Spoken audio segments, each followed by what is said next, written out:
स्वागत होगा तो गुरु के दो कर्तव्य होंगे और दोनों कर्तव्यों का पालन गुरु करना पड़ेगा। वह गुरु कर सकेगा जो अपने आप में सही उसमें गुरुत्व है, ज्ञान है, उसके पास पूंजी है, तपस्या पूंजी। इलाहाबाद में आपको कैसे हुआ था कि मैं आपसे मिला लेना चाहता हूं, मुझे तो कोई मोह था भी नहीं। मैं तो उसके बाद भी 1 महीने 1.5 महीने तक बिल्कुल एक अलग सड़क खड़ा रहा, न किसी को पत्र लिखा न किसी को टेलीफोन किया, निश्चय कर दिया था कि मैं अपने आप में अपने कुछ और ध्यान रहूंगा। तो फिर आप लिखे, फिर रोए, फिर आप उदास हुए, फिर आप चिंतित हुए, फिर आप परेशान हुए कि ऐसा तो जीवन नहीं कर सकता। तो आंसू उधार टूटी नहीं, आंखों में आंसू घटते गए। एक ऐसा लगेगा कि इस आदमी जाने के बाद तो जीवन बाद क्या रह जाएगा, कैसा हो जाएगा। अभी तो होता है समाज उतना ही नहीं, बीच में कैसे छोड़ के चला जाएगा। जो आपके मुझे कल्पना ही वो मेरे मन में भी आएगा। कैसा हिंद छोड़ के खड़ा होने से काम समान नहीं चलेगा, ये तुम्हारी फिर सहायता हो जाएगी, फिर तुम गुरुत्व से वंचित हो जाओगे, तुम्हें फिर से बीच में खड़ा होना पड़ेगा, फिर मैं आपके बीच में आके खड़ा होगा।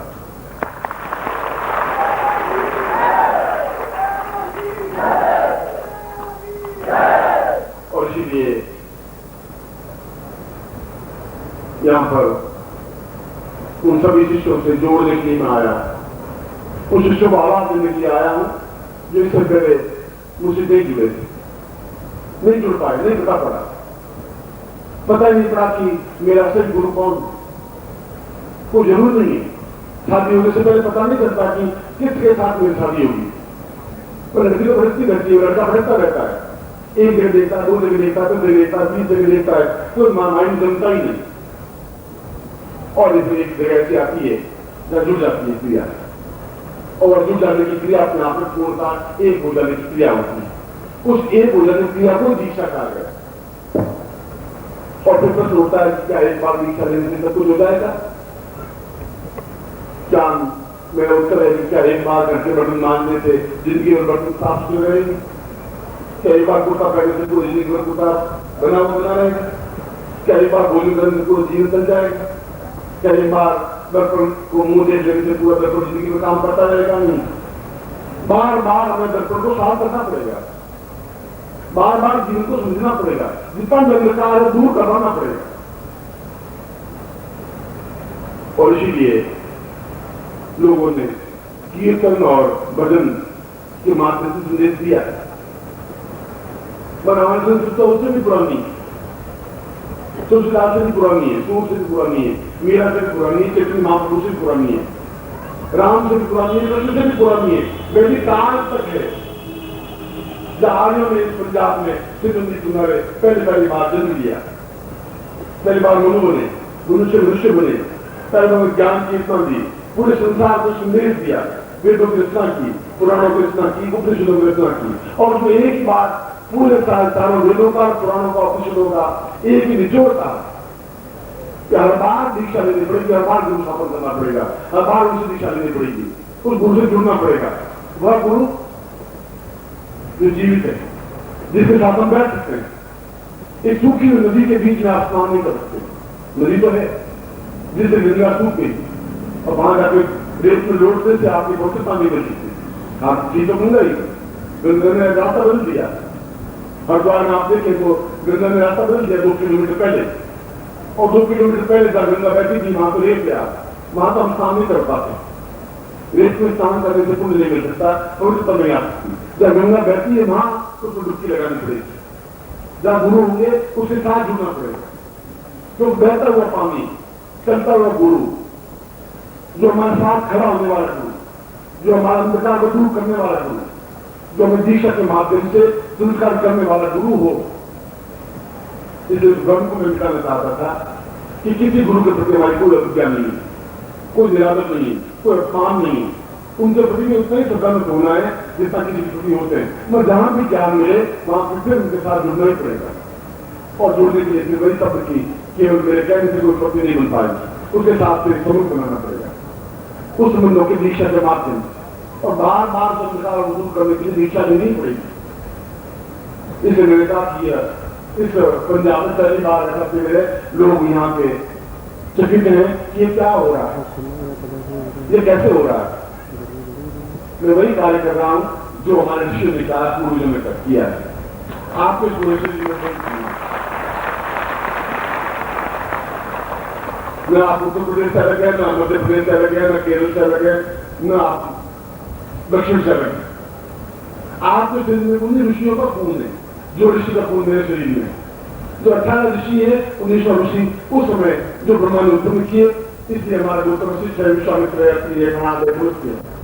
उन आर्यों की संतान भी है आप ही। इसलिए मैं वहां से प्रारंभ कर रहा हूं, कीर्तन से प्रारंभ नहीं कर रहा हूं, डॉक्टर से प्रारंभ नहीं कर रहा हूं, बौद्ध काल से प्रारंभ नहीं कर रहा हूं।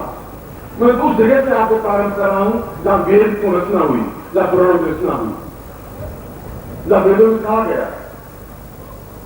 हमें समझना पड़ेगा और उन वेदों की व्याख्या व्यक्त नहीं हो सकती, उनकी धारणा उपनिषदों की व्यक्त नहीं हो सकती। जो मैंने सुखदेव ने नैमिषारण्य में समस्त ऋषियों को कहा, और उन ऋषियों में गृहस्थ भी थे, सन्यासी भी थे, दोनों ही थे। सुखदेव व्यासपीठ पर बैठे हुए थे, जहां में बैठा हुआ, और उनके पिता नीचे धरती पर बैठे हुए थे, जो 80 साल के थे, सुखदेव 12 साल के थे।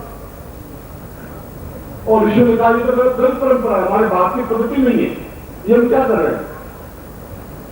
उन्होंने कहा कि आयु वृद्धोपि न वृद्ध, ज्ञान वृद्धोपि वृद्ध। ज्ञान से आदमी बड़ा होता है, आयु से आदमी बड़ा नहीं हो सकता।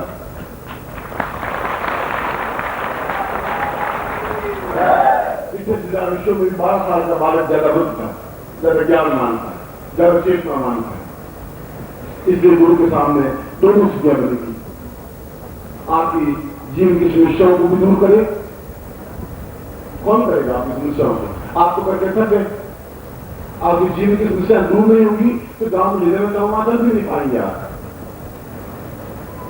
आपकी जीवन की समस्या पारिवारिक होंगी, आर्थिक होंगी, रोग से मुक्ति होगी, समस्याओं से प्राण पाना होगा, भय से दूर होना होगा, सैकड़ों प्रकार की समस्याएं होंगी। उन समस्याओं को दूर करने के लिए भी हमारे वेदों ने दीक्षा का विधान ही रखा कि गुरु अपने तपस्या का अंश को दे और गुरुदक्षिणा ले, मगर अपने परिवार के, अपने पेट के पालन पोषण के लिए नहीं, उस ज्ञान के विस्तार के लिए दे। क्योंकि गुरु अपने आप में एक ज्ञान का आदान प्रदान। जब मैं आपकी आर्थिक और भौतिक समस्या दूर करूंगा तब मैं आध्यात्मिक कर सकूंगा, समुद्र ले सकूंगा, काम प्रमाश में मैं स्वयं ब्रह्म हूं, तब आपके अंदर एक रोग से फूट सकेगी। जब तक उस तनाव से है तब उसमें सब मुक्ति नहीं पा सकते। ये दीक्षा दोनों प्रकार की होंगी। इस श्लोक को, उस मंत्र को, ऋग्वेद का मंत्र मैंने आपके सामने उच्चारण किया। ऋग्वेद ने कहा कि गुरु का धर्म है, गुरु का कर्तव्य है, गुरु का ध्येय है, लक्ष्य है कि उसके जीवन की समस्याओं को पहले दूर करे, पहले ये काम करे। उस जीवन की समस्याओं को दूर करके फिर उसको उस मार्ग पर डाले जहां उसको उसके हृदय में पूर्ण ब्रह्म स्थापन हो, जहां ब्रह्मांड को देख सके, वो ब्रह्मांड के दर्शन कर सके। मुझे दोनों ही कार्य आपके सामने करने पड़ेंगे। आपकी समस्याओं का समाधान भी करना पड़ेगा। एक बार में होगा, 2 बार में होगा, 3 बार में होगा, 4 बार में होगा। अगर मैं 100 रुपये कर्जा उतारना है तो एक बार में उतार सकूंगा, तो 20-20 रुपये करके 5 बार उतारना पड़ेगा, पर कर्जा तो उतारना ही पड़ेगा। आपकी जीवन की समस्या एक बार दूर नहीं हो सकती, तो फिर एक बार फिर उसी तपस्या फिर प्राप्त करना पड़ेगा, फिर तीसरी बार भी प्राप्त करना पड़ेगा। मगर एक क्षण ऐसा आएगा कि मैं समस्याओं से आप मुक्ति पाएंगे ही पाएंगे। उस प्रकार की दीक्षाओं का विधान भी उस आर्य पद्धति से पाएंगे।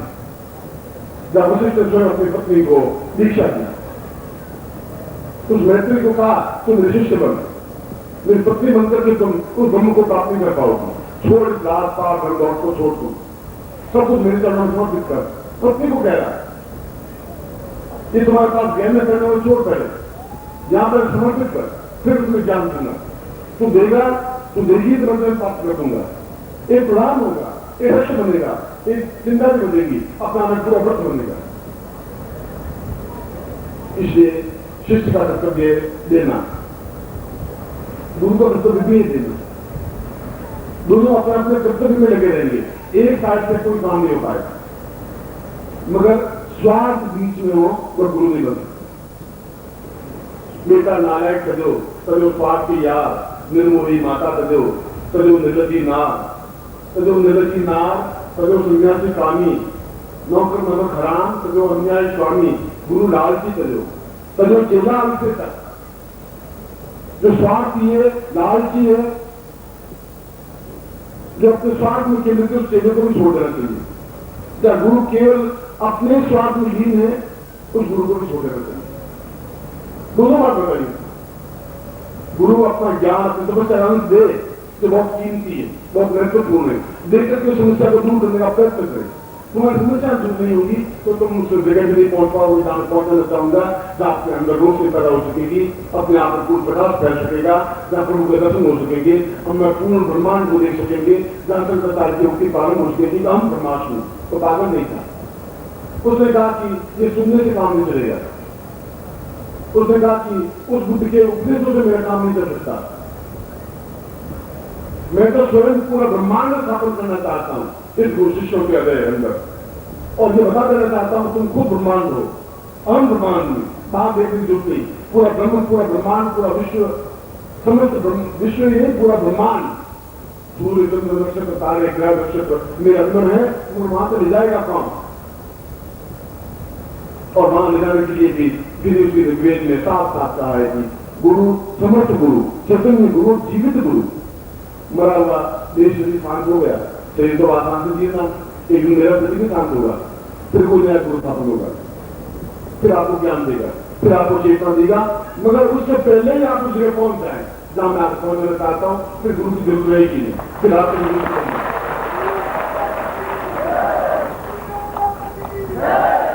इसलिए सुबह काल में मैं आपको दीप अपने शुरू कराना चाहता हूँ, इसलिए कि बार बार वक्त कर रहा हूँ कि आपके जीवन में घटाते ऊपर में कहा है बौद्धिकता का, निष्ठाओं का, तो जानता हूँ, और आप दूर नहीं कर पा रहे हैं, आपके प्रश्नों से दूर नहीं हो पा रहा है। इसलिए वहां पर भी दीक्षाओं का विधान है, चाहे संतान के लिए हो, चाहे धन के लिए हो, चाहे व्यापार के लिए हो, वो भी उतना ही जरूरी है, हमारे जीवन में जरूरी है। वहां ट्यूब लाइट लगेगी तो जरूरी है कि आयोजकों को ट्यूब लाइट के पैसे देने पड़ेंगे, ये बैंक इसमें लगाया है तो उनको जरूरत है। ये सारा जो खेल आयोजन कर रहे हैं ये जरूरी है उनके लिए, नहीं तो आप कहां बैठते हैं, कहां बैठते हैं। उन आयोजकों उस कार्य के लिए यदि वो आपसे दान याचना ले रहे हैं तो दोष नहीं, क्योंकि वो अपने घर के पत्नी और बच्चों को खिलाने के लिए ले रहे, वो ले रहे हैं तो भी गलत कर रहे हैं। एक अध्यात्मिक संत आए, ज्ञान दे, चेतना दे, आपको बिठाए, आप भोजन की व्यवस्था करें, वह कार्य बिना धन के तो नहीं हो सकता। और आपके उस कार्यों के माध्यम से, उस धन के माध्यम से इस प्रकार के पूर्ण व्यवस्था कर पा रहे हैं। वास्तव में यहाँ पर जिस प्रकार से कार्य हो रहा है, आपको मैं देख रहा हूं कि भीड़ उमड़ती जा रही है, और एक प्रकार से देखा जाए तो अपने जीवन में मैं आपके इस अथाह समुद्र को देख करके एहसास करने लगा कि आपको मेरा अधिक जुड़ाव है। सैकड़ों नए शिष्य इस शहर में जुड़ेंगे, आप स्वयं देखेंगे अगले कल और परसों पर होगी, फिर एक चेतना पैदा होगी। एक बार में कम से कम पंजाब में 20 बार आना पड़ेगा, एक बार में